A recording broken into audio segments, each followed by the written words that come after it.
So when it comes to security, bridging lenders are going to take a few different bits of security depending on your deal.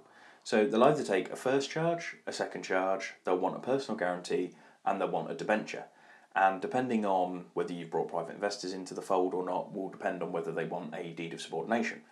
So firstly, your first charge. So this is essentially they register a charge on Land Registry and Companies House, which essentially gives them ownership and control of that property until a point where you pay back their charge. So what it means is they are first in the queue to get their money out. So no matter what happens, they are paid first out of that deal, whether it be refinance, sale, whatever. Any finance that comes into that property, they get paid off first. As the first charge holder, they also have say over whether you allow any further charges. They also have a restriction on title to stop you selling it if they don't want you to. They also can't allow you to raise any more unsecured and put equity charges on it, things like that. So they have full and utter control over that property. So they will take that charge. That gives them the most security out of anything. That is their number one. They will not waver from that at all. So there's no negotiation on that. They will always take a first charge. They may take a second charge if, for example, you've got a property, call it your main residence, for example. So you're going to buy a property, you haven't got the cash to put in as a deposit, but you've got equity in your own home, for example. They may take a second charge over your own home and then use that to raise equity to then put into the purchase that you're doing.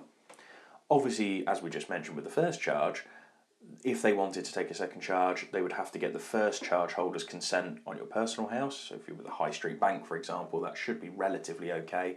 But if you're on a Mortgage Express mortgage, still on tracker rates, then they may not allow a second charge because obviously they want to try and get you to refinance that off that as quickly as possible. So that's the only time they'll really take a second charge, is where you're trying to raise equity to put into something else. The biggest one, and the one I guess that we get the most kickback on, is if you're purchasing in a limited company, they're going to want to take a personal guarantee from any directors and any shareholders over about 20%. So anyone who's got a shareholding in that company over 20%, they're going to have to be on the applications for the loan, but they're also going to have to give a personal guarantee as well. Keep that in mind when you're going for private investment, because if the private investor wants to take a 50% shareholding in the company, for example, for their security, they then have to go onto the loan documents and they then have to sign personal guarantees and everything else.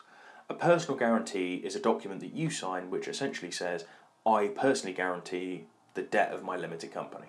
So what that means is that if, for example, on a property that you're purchasing, refurbing and selling, if the lender loses money, and that's the important bit, the lender has to lose money.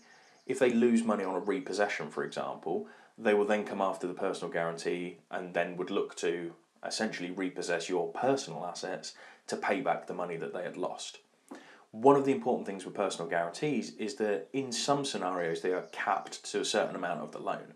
So if it's a £100,000 loan, they may cap it to 20% of the loan, so £20,000 personal guarantee, or they may just ask for 100% personal guarantee. So they'll take a personal guarantee for the full £100,000. Now, personal guarantees, you will need to get independent legal advice, speak to a solicitor, understand what that means for you, speak to an accountant as well, because it depends sort of based on your personal circumstances, where your properties are, how they're held, everything else, as to what they can come after if they ever had to enforce that personal guarantee. But definitely speak to a solicitor, understand what it means for you if that ever has to be called in. We're very lucky, we've never had a client have one called in, but obviously you need to just keep it in the back of your mind that something could go wrong and you may have one called in. The last thing that they're going to get you to sign is a debenture. This is a fixed and floating charge over all assets within your limited company. So if you own your portfolio within a limited company, for example, you then take a bridging loan in that company and you then request a debenture, or the lender then requests a debenture, it goes over everything that's within that limited company. So by taking that bridging loan in the same company as your portfolio could potentially put your portfolio at risk if the lender repossesses the one that you're purchasing, loses money, and then has to come after the assets within the limited company. A debenture is completely unlimited, so they can just keep coming after assets until they're paid back.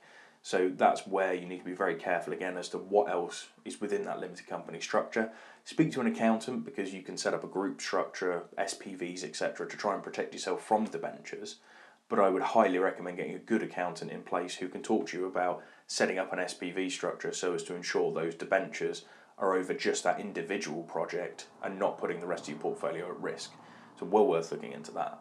And then the last bit we very quickly mentioned was the deed of subordination. which is between the first charge holder and the second charge holder.